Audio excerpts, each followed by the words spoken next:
गीता 18 के श्लोक नंबर 62 में भगवान स्वयं कह रहे हैं कि अर्जुन उस परमेश्वर की शरण में जा जिसकी कृपा से परम शांति व शाश्वत स्थान अर्थात सतलोक को प्राप्त होगा।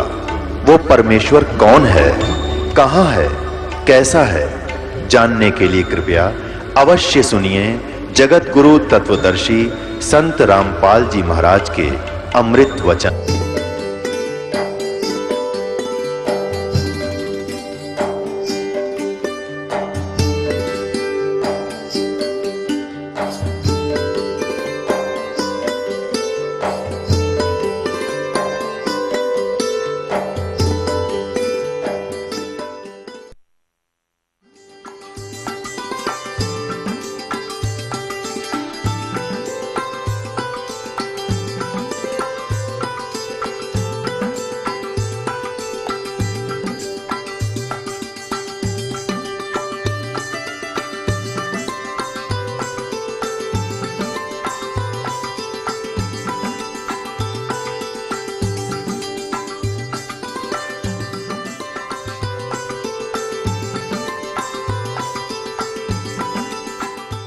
आज तो 250 वर्ष पहले ब्राह्मण सुप्रीम मान्या करते अपने आप को, और फिर ऊंच पोस्ट तहसीलदार जी, यह भी तगड़ी बीमारी मान बढ़ाई भी जीव में बाधक करती है भक्ति में जीव के लिए। और गुमानी दास जो ऋषि वो संत थे विष्णु परंपरा के, विष्णु जी के उपासक, वो नारनौल से आधा 1 किलोमीटर दूरी पे एक आश्रम बनाकर रहा करते थे।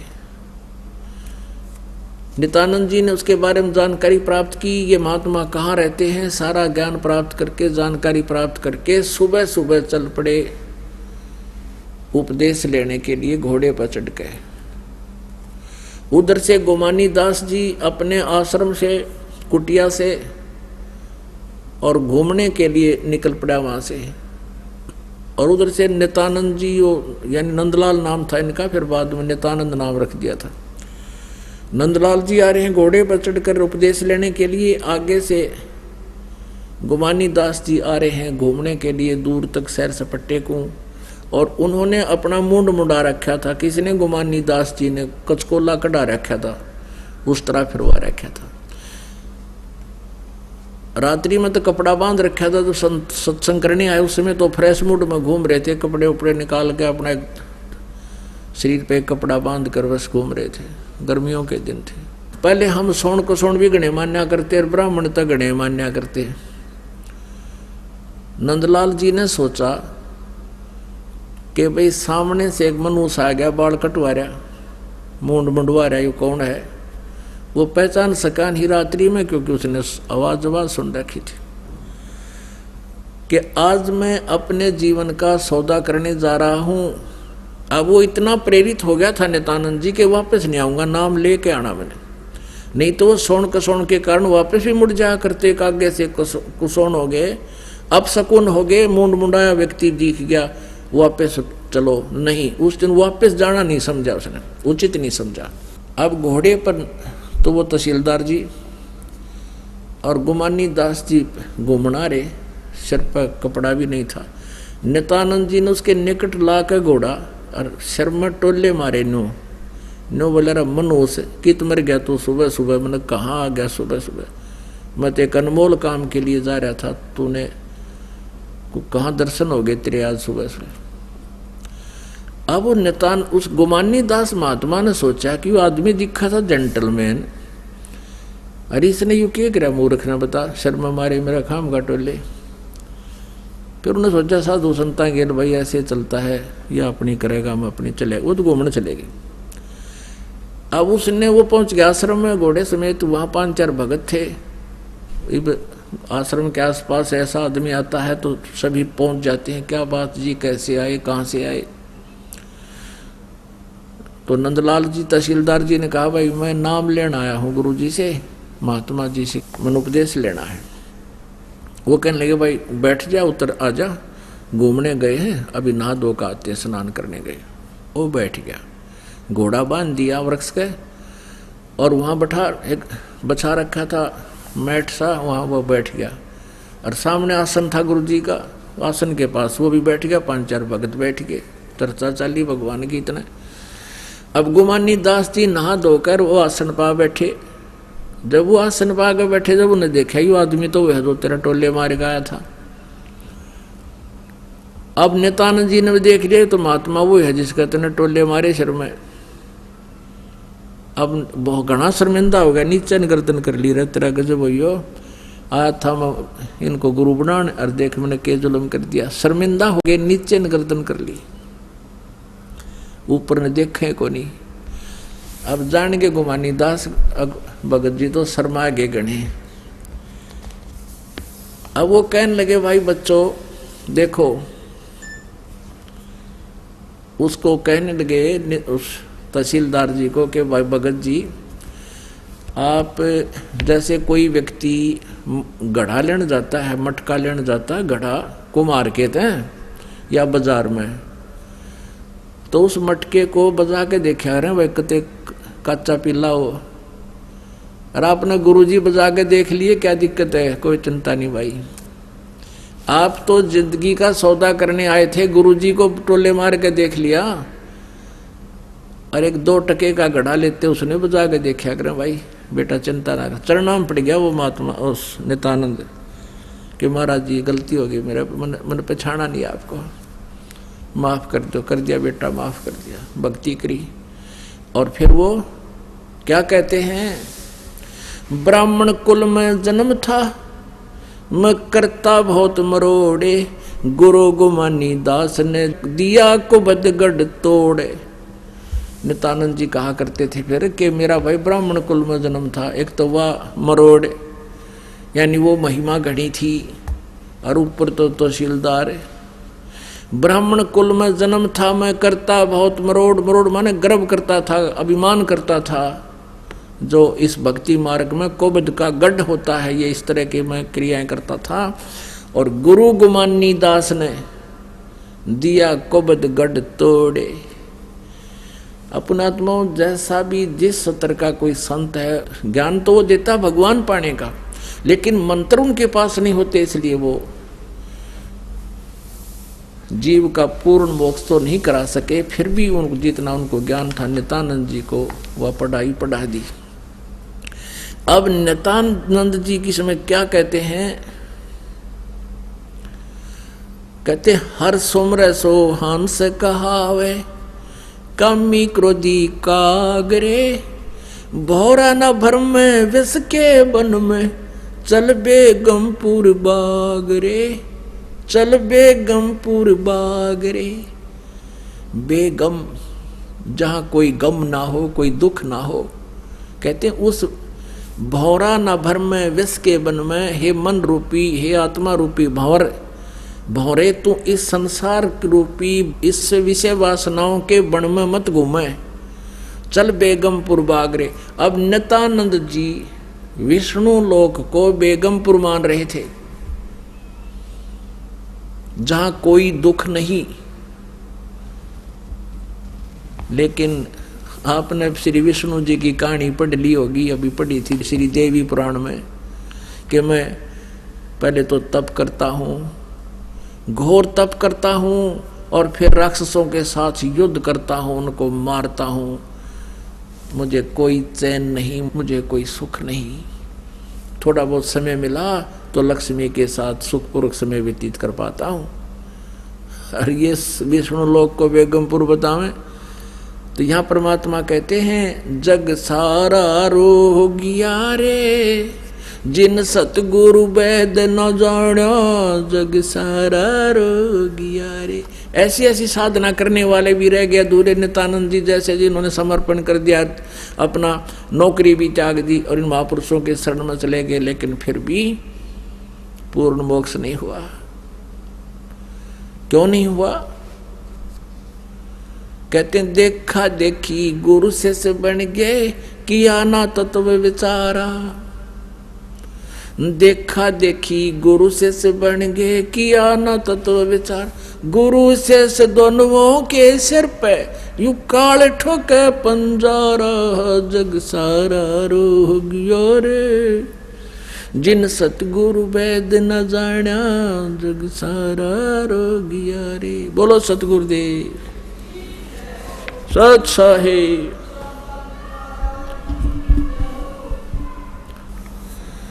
परमपिता परमात्मा पूर्ण ब्रह्म सर्व सृष्टि रचनहार सभी आत्माओं के एकमात्र मालिक ये कबीर परमेश्वर जी हैं।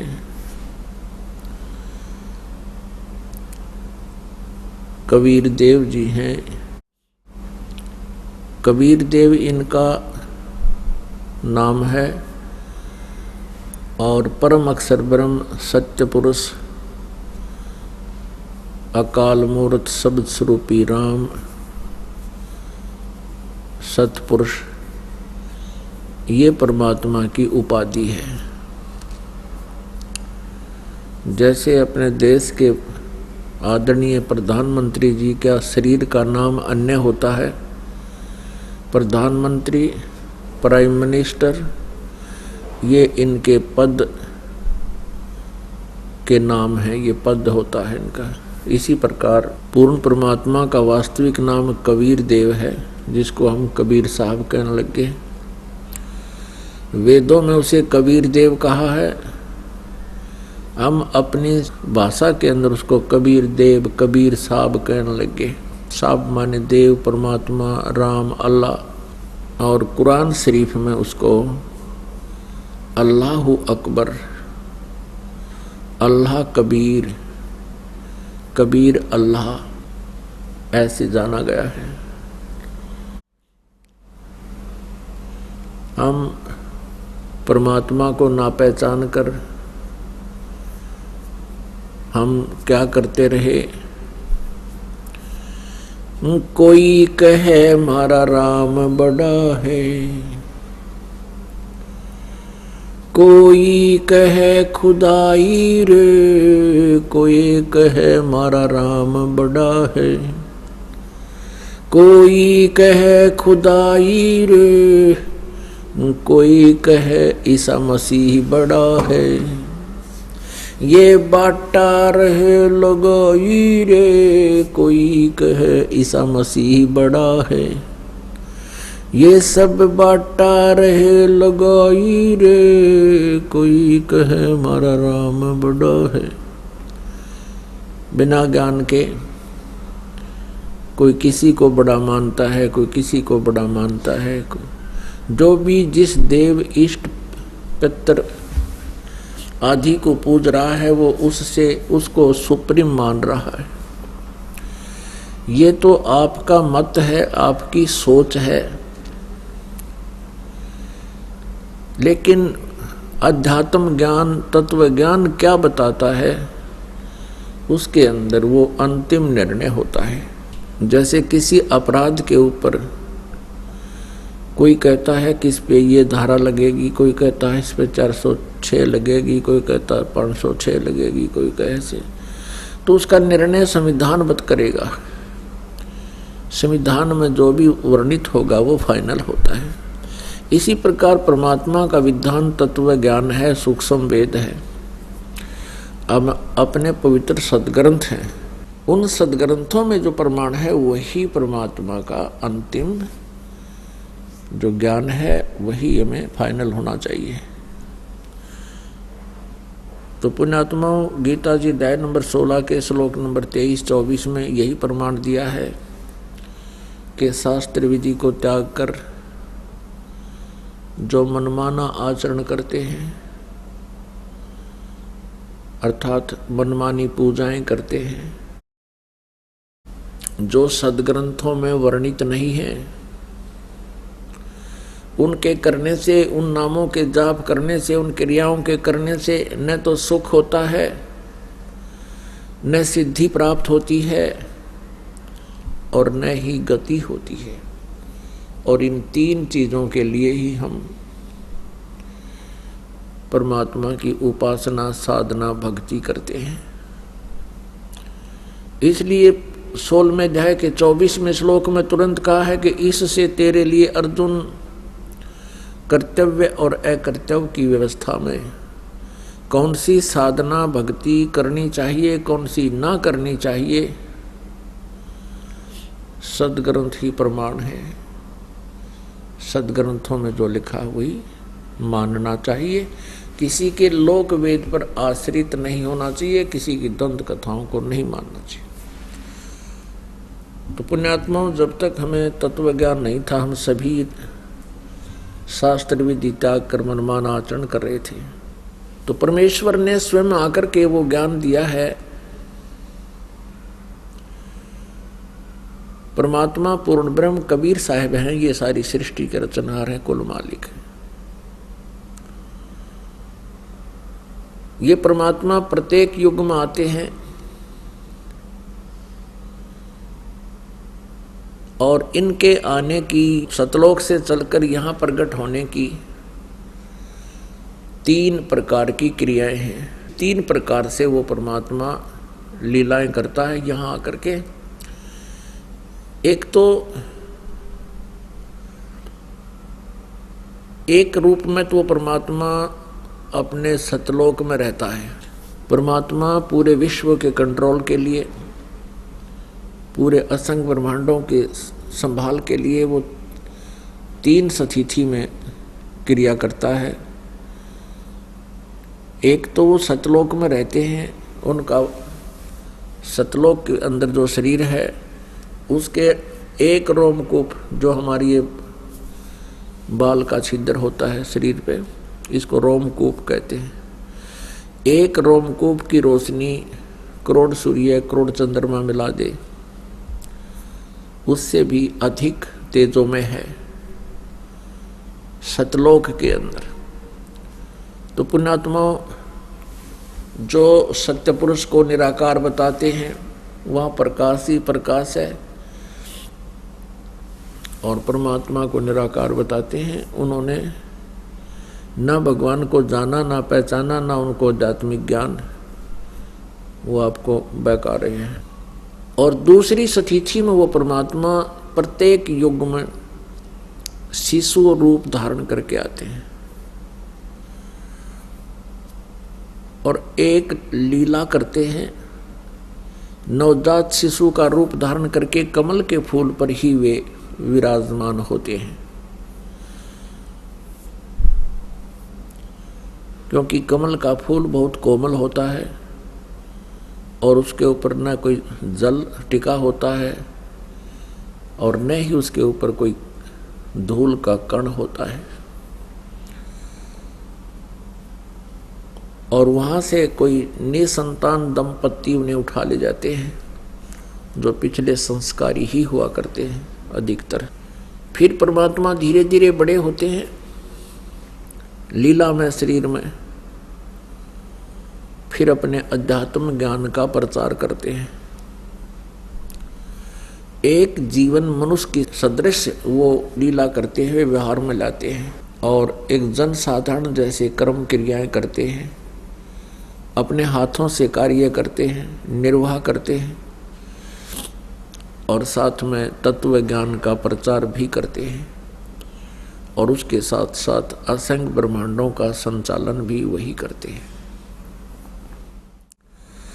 और तीसरी स्थिति है उस परमेश्वर के यहाँ प्रकट होने की या इन ब्रह्मांडों की संभाल करने की, तीनों लोकों में प्रवेश करके सबका धारण पोषण करने की तीसरी स्थिति है कि वे एक साधु संत के रूप में आते हैं, एक जिंदा महात्मा का रूप बनाते हैं या अन्य साधु का रूप बना करके वो प्रकट होते हैं और अच्छी आत्माओं को, नेक आत्माओं को, श्रेष्ठ आत्माओं को, जो पुण्य आत्मा है, युगों युगों से भगवान के लिए तरफ रही हैं, लगे हुए हैं, उनको मिलते हैं, उनको ज्ञान से और अपने यथास्थान से, यथार्थ स्थान से, उस सत्यलोक से परिचित कराते हैं।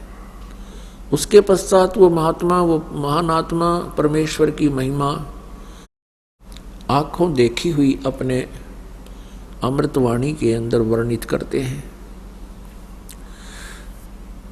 ये 3 स्थिति होती है परमात्मा की।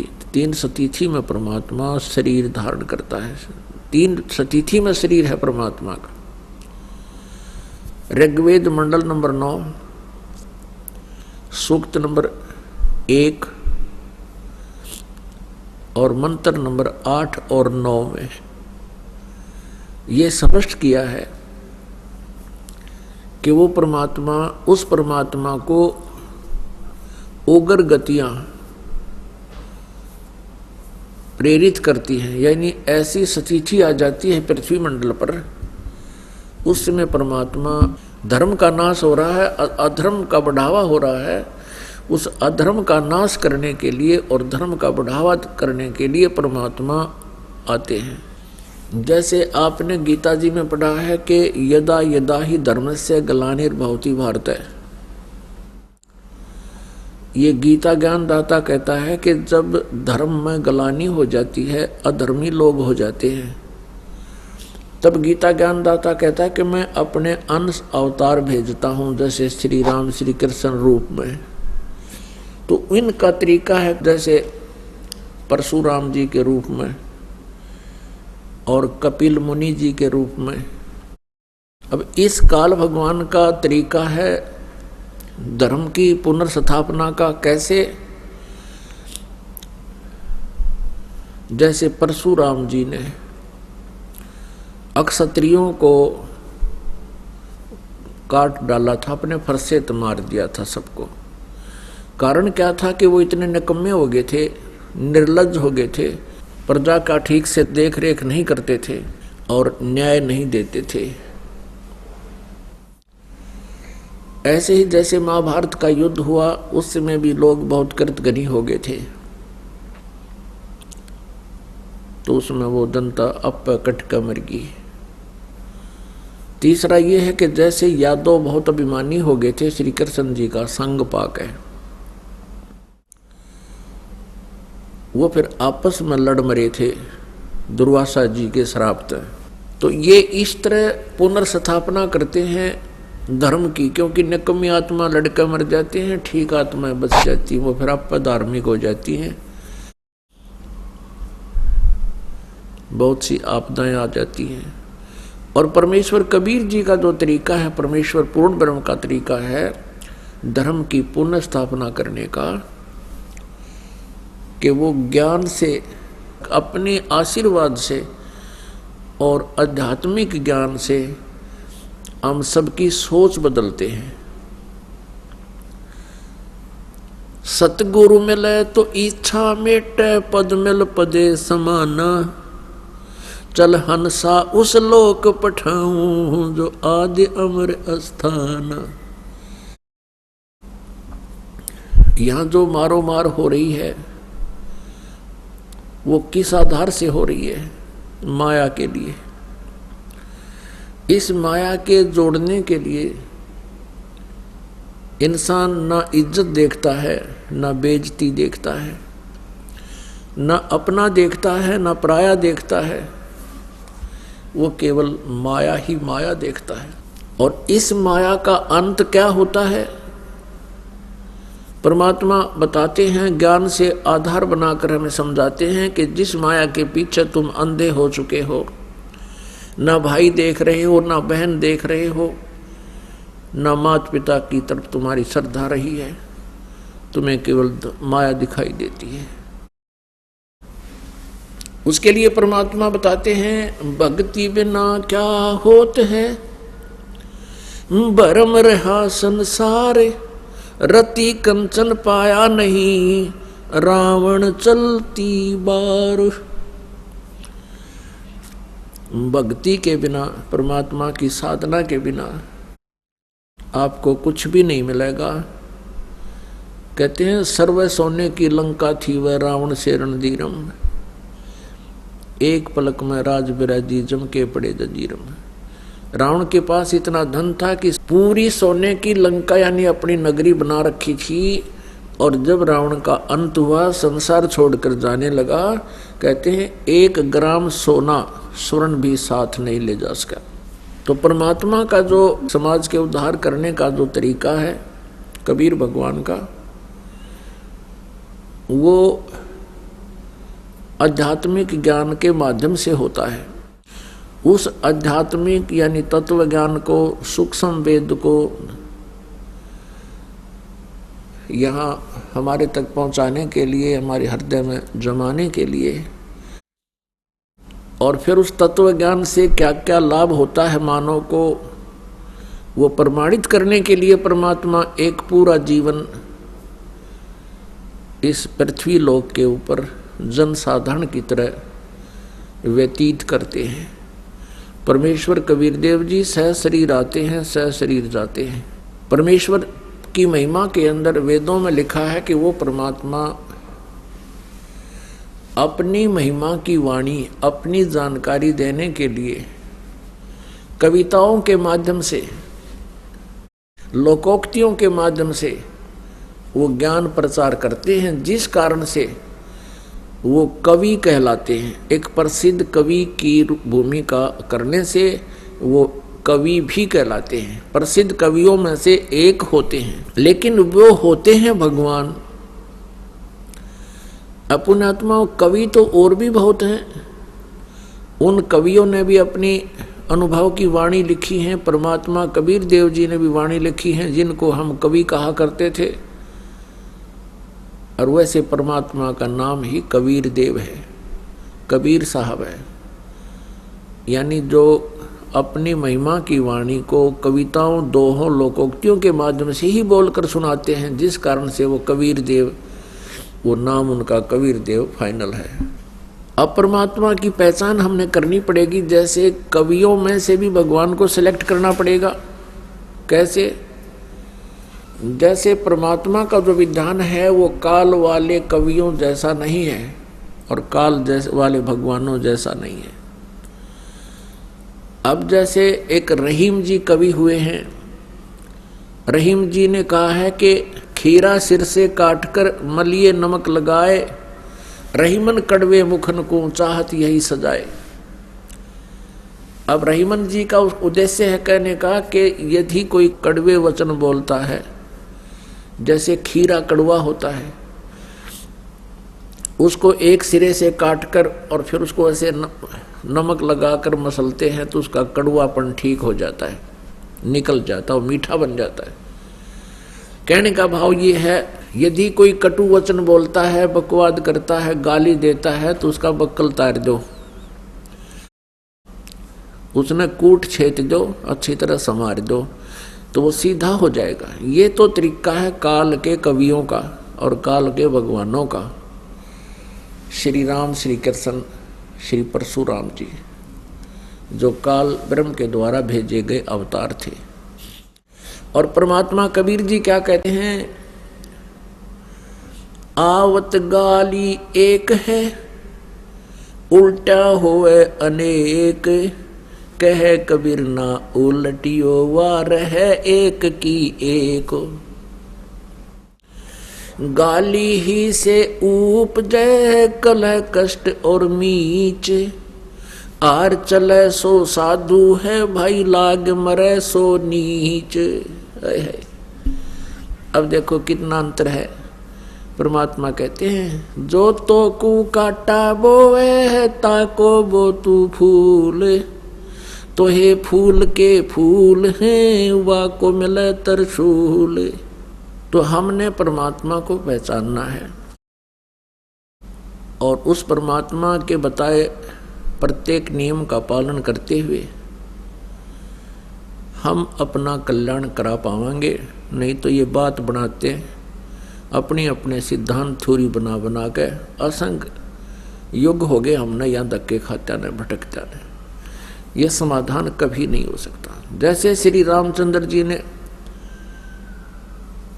बाली को मारा था, क्या समाधान हुआ? अगले जन्म में वो श्री कृष्ण, रामचंद्र जी श्री कृष्ण बने और वो बाली बना एक शिकारी। फिर श्री कृष्ण जी का वध उस शिकारी ने किया, पैर में तीर मार के। तो क्या समाधान हुआ इससे? तो ये रहीमन जैसे जो अन्य कवि थे, इनकी सोच काल प्रेरित थी। परमात्मा भी एक कवियों में से गिने जाते हैं, क्योंकि वो उनके परमात्मा के इतिहास में, उनकी लीला में लिखा हुआ है। ऋग्वेद मंडल नंबर 9 सूक्त नंबर 96 और मंत्र नंबर 16 से 21 तक स्पष्ट किया हुआ है। 16 में कहा कि भगवान आपका वास्तविक नाम क्या है उसका ज्ञान कराएं। 17 और 18 में स्पष्ट किया है कि वो कबीर देव, वो कबीर परमात्मा कबीर है और वो अपनी कबीर वाणी के माध्यम से अपनी महिमा की वाणी कविताओं से बोलता है, कविताओं से, जिस कारण से वो प्रसिद्ध कवियों में से भी एक होता है, लेकिन वो होता है अमर परमात्मा, वो पूर्ण परमात्मा होता है। और वो परमात्मा तीसरे मुक्ति धाम में रहता है। तीसरे मुक्ति धाम में यानी सतलोक में रहता है, उस सनातन परम धाम में रहता है। ऋग्वेद मंडल नंबर 9 सूक्त नंबर 86 के मंत्र 26 और 27 में, ऋग्वेद मंडल नंबर 9 सूक्त नंबर 82 के मंत्र 1, 2, 3 में, ऋग्वेद मंडल नंबर 9 सूक्त नंबर 20 मंत्र 1 में, और भी अनेक स्थानों पर यह स्पष्ट किया हुआ है कि वो परमात्मा अपने सतलोक से चलकर आता है। जहां वो परमात्मा रहते हैं उसको सतलोक कहते हैं। गीता जी अध्याय नंबर 18 के श्लोक नंबर 62 में जिस परमेश्वर परम अक्षर ब्रह्म के बारे में कहा है कि अर्जुन तू सर्वभाव से उस परमेश्वर की शरण में जा, उसकी कृपा से तू परम शांति को और सनातन परम धाम को यानी सतलोक को प्राप्त होगा। सनातन शाश्वतम स्थानम यानी सदा रहने वाला स्थान जिसका कभी नाश ना हो, उसको सत्यलोक कहते हैं, अमर लोक कहते हैं। वहां चला जाएगा, उसको प्राप्त होगा। यानी वो परमात्मा सतलोक में रहता है और वहां से गति करके आता है। यहाँ आने का उद्देश्य क्या होता है परमेश्वर का कि वो अपनी प्यारी आत्माओं को, अच्छी आत्माओं को वो तत्व ज्ञान समझाता है, वो तत्व ज्ञान देता है। अपुण्य आत्माओं,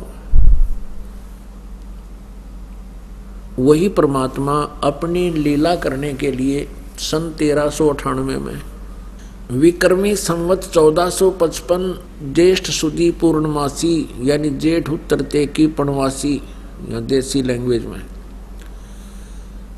को ब्रह्म मुहूर्त में, ब्रह्म मुहूर्त वो होता है उस समय ना रात होती है ना सुबह होता है। सूर्य उदय होने से लगभग 1.5 घंटा पहले वह परमात्मा एक लहर तारा नामक तालाब पर, एक लहर तारा नामक तालाब में विकसित कमल के फूल पर एक नवजात शिशु का रूप धारण करके प्रकट हुए। नीरू नीमा नाम के एक जुलाहा थे, वो निसंतान थे, पति पत्नी थे। और नीरू नीमा उसी जीवन में वो ब्राह्मण और ब्राह्मणी थे, यानी गौरी शंकर नाम था उस पुरुष का और सरस्वती नाम था स्त्री का। ये ब्राह्मण थे, भगवान शिव के उपासक थे और बहुत नेक आत्मा थे। अन्य ब्राह्मणों की तरह ये जनता को ठगा नहीं करते थे, केवल कथाएं सुनाया करते थे, भगवान शिव जी की शिव पुराण से महिमा सुनाया करते थे और जो भी दक्षिणा आ जाती थी उस दक्षिणा से अपना निर्वाह करते थे और शेष अधिक बच जाता था उसको भंडारा कर देते थे, जिस कारण से वो काशी के और आसपास के लोगों के मन में बसे हुए थे। बहुत ज्यादा जनता उनको चाहती थी। अन्य जो स्वार्थी ब्राह्मण थे वो गौरी शंकर से बहुत ईर्षा रखते थे, क्योंकि जनता उनके पास ज्यादा जाने लगी थी। इस बात का ज्ञान मुसलमान धर्म के काजी और मुल्लाओं को था कि गौरी शंकर बहुत ज्यादा प्रचार करता है हिंदू धर्म का, और उनको ये भी ज्ञान था कि इसके साथ अन्य ब्राह्मण नहीं है। अन्य ब्राह्मण जो मुखिया रूप में होते हैं, जो गुरु रूप में होते हैं, वो नहीं है। तो उन्होंने जबरदस्ती, मुसलमानों ने जबरदस्ती, काजियों ने गौरी शंकर और सरस्वती को अपना जल पिला दिया, उनके कपड़ों पर छिड़क दिया, सारे मकान में छिड़क दिया आवाज लगा लगा के। और जो गौरी शंकर से ईर्ष्या किया करते थे वो ब्राह्मण, उनका दाव लग गया। उन्होंने सब नगरी में ढंडोरा पिटवा दिया कि गौरी शंकर मुसलमान बन गया है, उससे कोई भी व्यवहार ना रखे हिंदू धर्म वाले, और गंगा में स्नान करना बंद है उनका। इस तरह के भाईचारा बंद करवा दिया। अब मुसलमानों ने उनका नाम, गौरी शंकर का नाम रख दिया नूर अली, उसको कहने लगे नीरू। और सरस्वती का नाम रख दिया नियामत, उसको नीमा कहने लगे शॉर्टकट में। जिस कारण से नीरू और नीमा ये प्रसिद्ध हो गए। इनको संतान प्राप्त नहीं थी, आयु लगभग 60 वर्ष हो गई थी। 20, 25, 30 वर्ष की उम्र, 40 वर्ष की उम्र में ये मुसलमान बना दिए गए थे। निसंतान होने के कारण ये बहुत दुखी रहते थे। विशेषकर नीमा को बहुत चिंता बनी रहती थी, क्योंकि जिस बहन का संतान नहीं होती ये समाज वाले जीने नहीं देते उसको। वो ऊपर से भले ही मुसलमान बन गए थे, पर अंदर से भगवान शिव की वो साधना किया करते थे। तो पुण्यात्माओं, ऐसे उनका समय व्यतीत हुआ, संतानों ने मिली नहीं।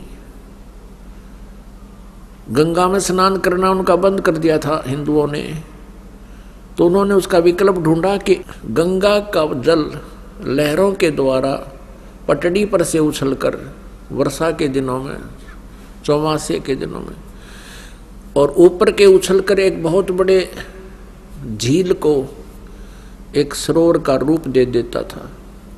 फिर सारा वर्ष उसमें वो जल भरा रहता था। उसको लहर तारा तालाब बोलते हैं। बनारस काशी में, काशी शहर में है वो लहर तारा तालाब। अब भी उसका अवशेष बचा है। तो वहां स्नान करने के लिए जाने लग गए। उस गंगा के जल में जो लहरों के द्वारा उछलकर एक सरोवर का रूप धारण किए हुए था, उसको लहर तारा तालाब कहते हैं। तो वो लहर तारा तालाब में प्रतिदिन स्नान करने के लिए जाते थे सुबह सुबह। उस दिन, जिस दिन परमेश्वर सतलोक से चलकर आए, सन 1398 यानी विक्रमी संवत 1455 जेठ उतरते की पूर्णमासी ब्रह्म मुहूर्त सुबह सुबह है। उधर से नीरू और नीमा स्नान के लिए चल पड़ते हैं। उधर से परमात्मा सतलोक से आकर वहां विराजमान हो जाते हैं। परमात्मा के वहां प्रकट होते हुए एक अष्टानंद नाम के एक ऋषि थे, जो महर्षि रामानंद जी के शिष्य थे। वो भी वहां प्रतिदिन स्नान करने के लिए उस तालाब के किनारे पर जाया करते थे। स्नान करके वहां अपना, जैसा उनके गुरुदेव ने साधना बता रखी थी, उसको बैठकर वहां किया करते थे, अभ्यास करते थे। अपने प्रतिदिन की तरह अष्टानंद जी भी वहां विराजमान थे। आकाश से प्रकाश आया, प्रकाश का गोला आता दिखाई दिया। किसको? अष्टानंद जी को। अष्टानंद जी ने जब उस प्रकाश के समूह की तरफ देखा, प्रकाश पुंज की तरफ देखा, उसकी आंखें चुंधियागी, चरम दृष्टि सहन नहीं कर सकी उस तेज को, आंखें बंद होगी। जिस प्रकार हम सूर्य को देखते हैं, सूर्य को हम ज्यादा देर नहीं देख सकते और फिर आंखें बंद करते हैं तो सूर्य का आकार प्रकाश रहित हमें स्पष्ट दिखाई देता है। इसी प्रकार जब अष्टानंद जी की आंखें बंद हुई, उसने क्या देखा कि उस प्रकाश पुंज के अंदर एक बालक का रूप दिखाई दिया। अब उसने आंखें खोली, दोबारा आंखें खोली, क्या देखा कि वो प्रकाश एक कमल के फूल के ऊपर सिमट गया और उसकी आंखों के आगे वो परमात्मा का जो शिशु रूप था, वो जिधर भी नजर करता है आंखों के साथ घूम रहा है। कुछ समय के लिए ऐसा रहा, फिर वो जैसे हम सूर्य की तरफ देखते हैं, कुछ देर उसके आकार हमारे साथ रहता है, फिर धीरे धीरे फीका हो करके वो आंखों से ओझल हो जाता है। ठीक ऐसा ही उस अष्टानंद जी के साथ हुआ। अब अष्टानंद जी ने सोचा कि अभी मुझे ये भगवान के दर्शन हुए हैं, मैंने प्रकाश देखा है, ये कोई मेरी भक्ति की उपलब्धि है या कोई अन्य करिश्मा है प्रभु का। इसके जानने के लिए अष्टानंद जी उठकर चल पड़े और अपने पूज्य गुरुदेव महर्षि रामानंद जी के पास चले गए। महर्षि रामानंद जी उस समय काशी में रहते थे, 1400 ऋषि बना रखे थे उसने प्रचारक, उनमें से एक अष्टानंद जी भी थे। केवल वो ब्राह्मणों को ही दीक्षा देते थे महर्षि रामानंद जी, अन्य किसी जाति वाले को वो दीक्षा नहीं देते थे, ना शिष्य बनाते थे। ब्राह्मण होने के नाते वो अन्य जाति शूद्र जाति वालों से बहुत हेट करते थे, नफरत करते थे, छुआछूत चरम सीमा पर थी। अब रामानंद जी से जब अष्टानंद जी ने पूछा कि हे गुरुवर, हे गुरुदेव, हे ऋषिवर, आज आपके बच्चे ने ऐसा करिश्मा देखा कि आकाश से एक प्रकाश पुंज आ रहा था, मैंने उसकी तरफ देखा तो मेरी आंखें बंद हो गई। आंखें बंद हुई तो मैंने क्या देखा कि एक शिशु रूप था बालक का, मेरी आंखों के आगे से आंखों में प्रकाश रहित दिखाई दे रहा था। और फिर आंखें खोली, क्या देखा कि लहर तारा तालाब में कमल के फूल पर वो प्रकाश एकत्रित हो गया। फिर मुझे कुछ दिखाई नहीं दिया, अंधेरा था। ए गुरुदेव, ये मेरी कोई भक्ति की उपलब्धि है या मेरी ये कोई भ्रमना है? इस शंका का निवारण करो प्रभु। महर्षि रामानंद जी ने कहा, पंडित स्वामी रामानंद जी ने कहा कि बेटा, ये न तो तेरी भक्ति की उपलब्धि है, न ही तेरा कोई धोखा है। ऐसी लीलाएं उस समय होती हैं जब ऊपर के लोकों से अवतार आते हैं और वो किसी माँ के गर्भ में प्रवेश करते हैं और फिर जन्म लेते हैं। तो कोई अवतार ऊपर के लोकों से आया है और वो यहाँ किसी माँ के गर्भ से जन्म लेगा। अब इन महापुरुषों की बुद्धि यहीं तक सीमित है कि माँ के बिना जन्म किसी का नहीं होता, क्योंकि श्री रामचंद्र जी, श्री कृष्ण जी आदि आदि जितने भी इनके अवतार आए हैं, भगवान हैं, ये सभी माँ से ही जन्मे हैं। केवल कबीर परमेश्वर पूर्ण ब्रह्म, उसकी कोई माँ नहीं है, कोई जननी नहीं है। ना सतगुरु जननी जने, उनके माँ ना बाप, पिंड ब्रह्मंड उनके नहीं, नावा तीनों ताप। अपना आत्मा परमात्मा का जो शरीर है, आप और हम जैसा नहीं है।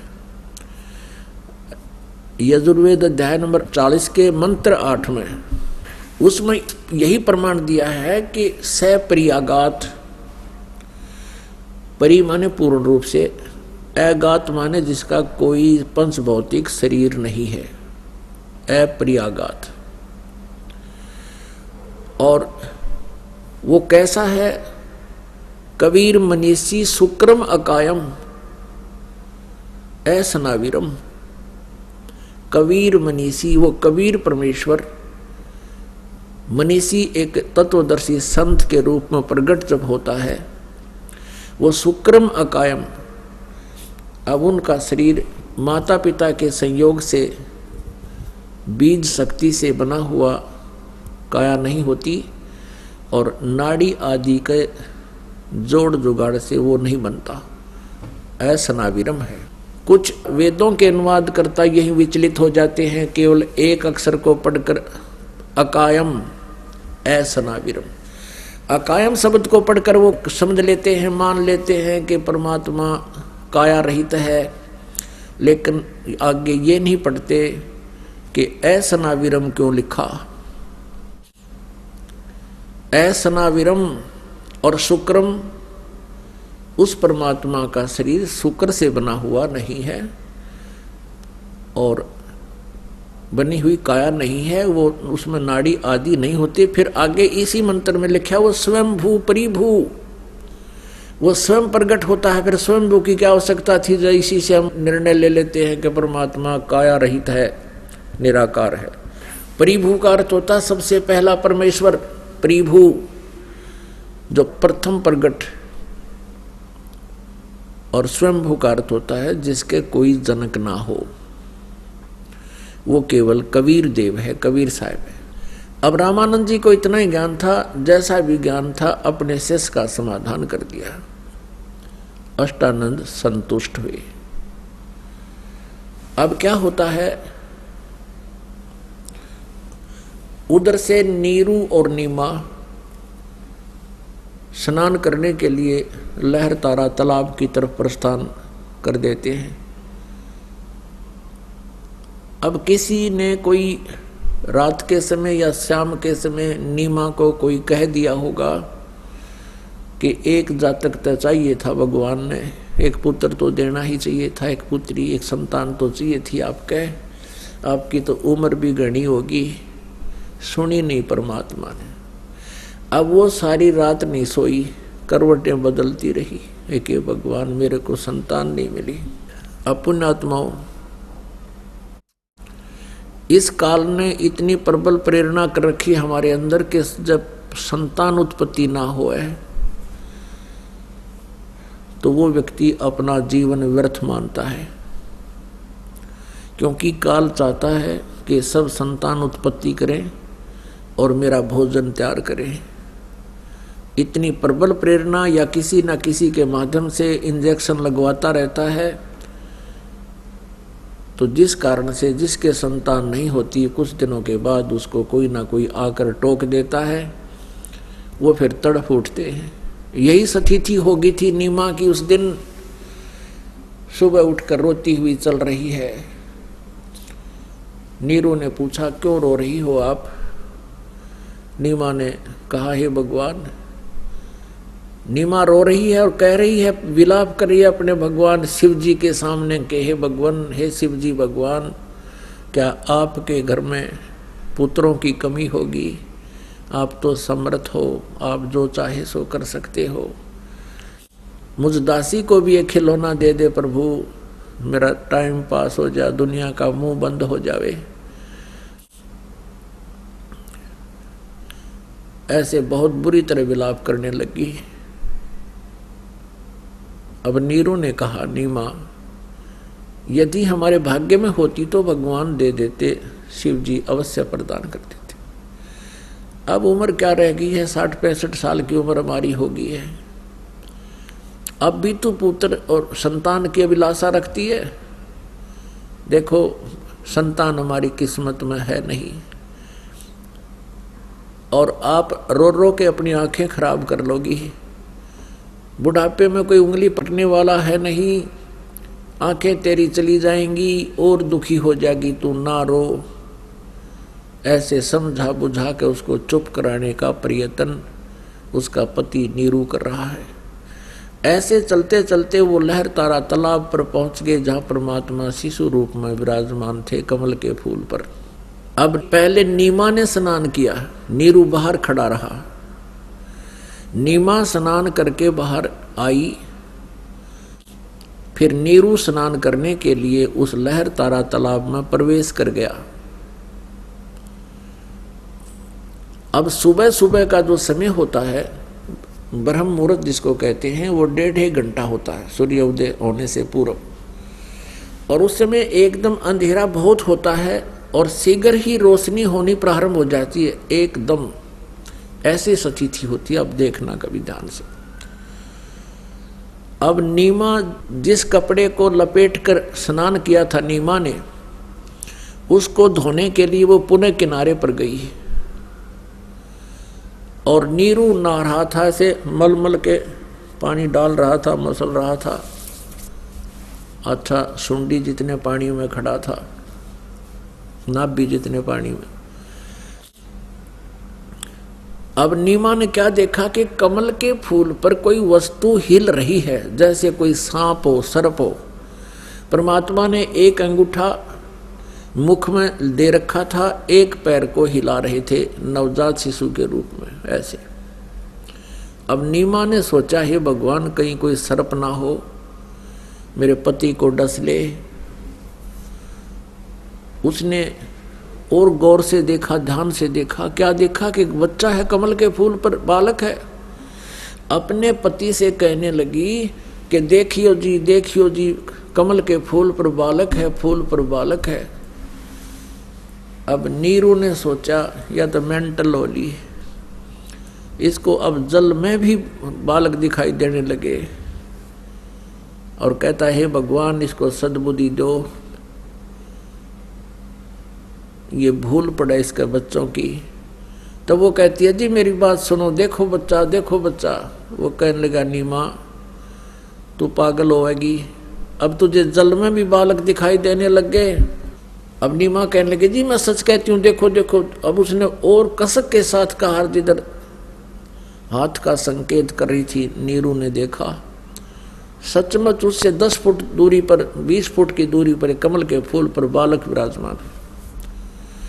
अब उसने आव देखा ना ताव देखा, उस कमल के फूल समेत तोड़ दिया, उठा लिया बालक को और अपनी पत्नी को थमा दिया कि सचमुच ये तो बालक डूब ही जाता।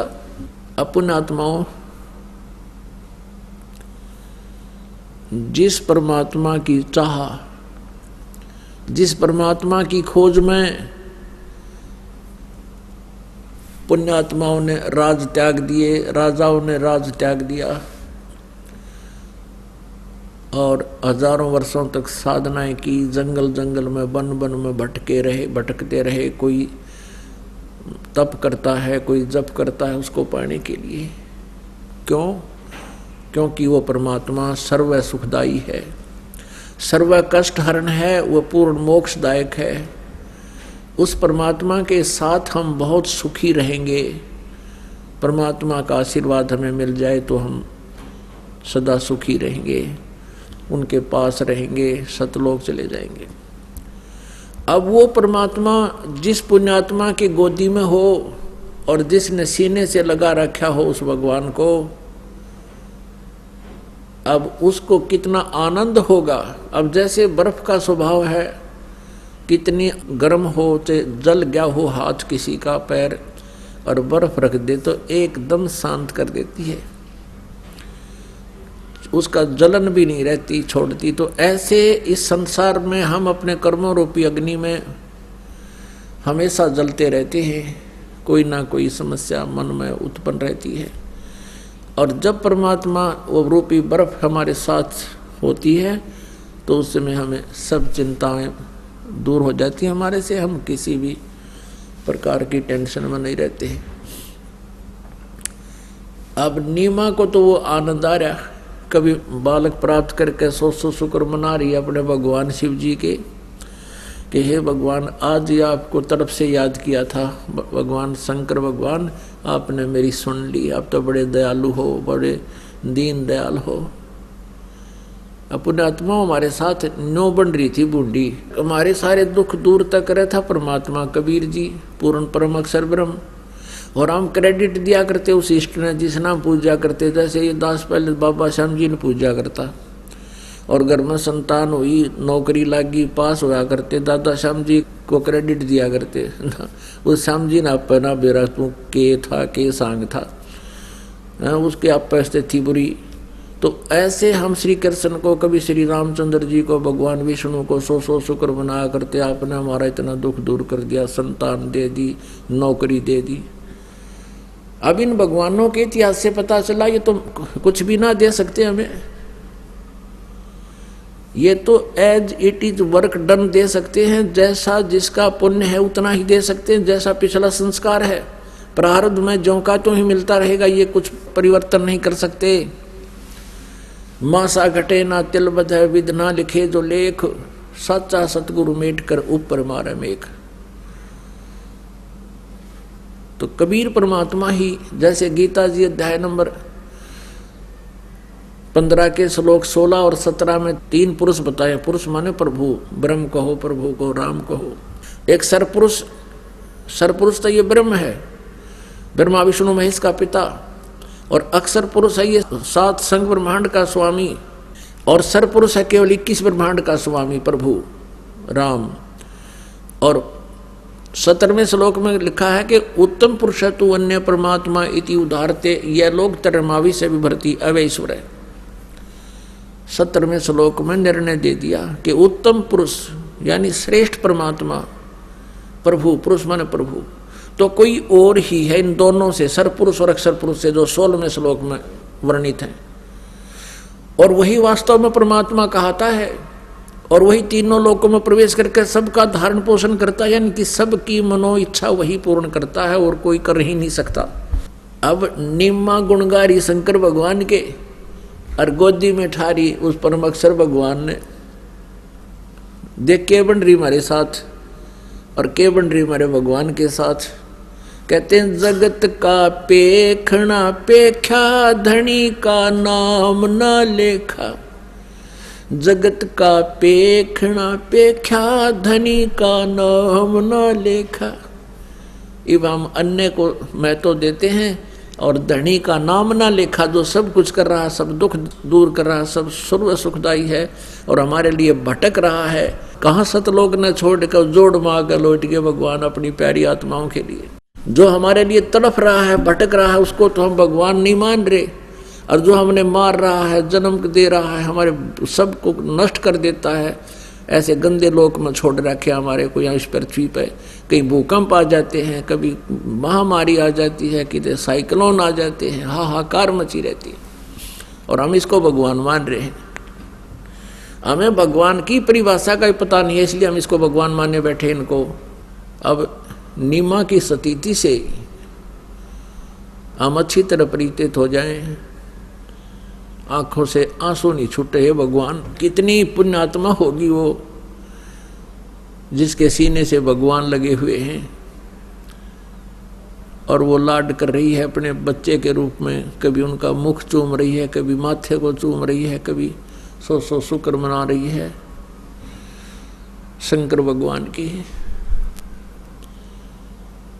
अब पुण्यात्माओं, आप परमात्मा की तरफ विशेष ध्यान रखा करो। इन वचनों पर बहुत गहराई से सोचना चाहिए आप जी ने कि वो क्यों भटक रही हमारे लिए, क्यों आ रहे हैं बार बार इतने सुंदर लोक को छोड़कर, जिस लोक को पाने के लिए, जहाँ जाने के लिए राजाओं ने राज त्याग दिए और शेख फरीद जैसे महापुरुष ने कुएं में जा करके साधनाएं की। और जब उसके आंखें निकालने के लिए कौवे आगे क्यों, इतना दुर्बल शरीर हो गया था उनका, आहार ना करने से अस्थि पिंजर शेष रह गया था। कौवे आकर बैठ गए थे माथे पर कि और तो मांस की तरह शेष रहा कौन इस व्यक्ति पर, आंखें निकाल लें इसकी। जब आंखें निकालने के लिए कौवे आकर बैठे माथे पर, जब शेख फरीद ने कहा था कि भाई कौवे मेरी आंखें मत खाना, मेरी आंखों को छोड़ दो, बाकी मेरे शरीर पर कहीं मांस बचा हो उसको खा लीजिए, हाडों पर इस मांस को खा लो, लेकिन मेरी 2 आँखों को ना छूना, मुझे परमात्मा के दर्शन की इच्छा है, अभिलाषा है। यूं कहकर फूट फूट कर रोने लग गया। तो जिस परमात्मा को पाने के लिए ऐसे कठिन परिश्रम किए, प्रयत्न किए, और वो परमात्मा सहज में उस माई के सीने से लगे बैठे हैं।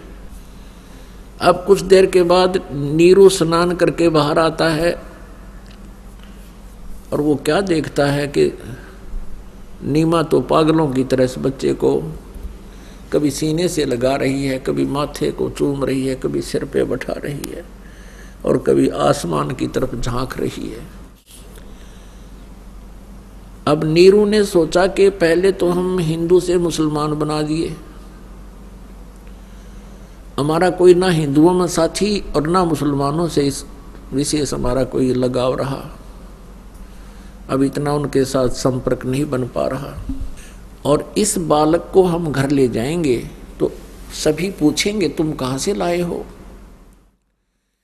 यदि हम कहेंगे कमल के फूल पर मिला है तो हमारा मजाक करेंगे, कोई विश्वास करेगा नहीं और पंचायत आदि करके हमें गांव से निकाल देंगे, हमारी पिटाई करेंगे और पूछना चाहेंगे कि सचमुच बताओ तुम किसका नवजात शिशु उठा कर लाए हो। और हमें नगर से निकाला भी दे दिया जा सकता है। अब नीरू ने अपनी पत्नी से सब बातों से अवगत कराया कि आप इस बच्चे को यहीं छोड़ दो, ये बालक तो हमारे पास रहेगा नहीं, लेकिन इस नगरी से भी हमें निकाला जा सकता है। तो नीमा ने कहा जी ना जाने इस बालक ने मेरे ऊपर के जादू कर दिया, मैं इसको छोड़ नहीं सकती, मैं इससे पल भी दूर नहीं हो सकती, मेरे प्राण निकल सकते हैं। ना जाने इसने मेरे ऊपर के कैसा जो है ना ये क्रिया कर दी, सम्मोहित कर लिया मेरे को इसने, मेरा इसमें बहुत प्रेम हो गया, मैं नहीं छोड़ सकती।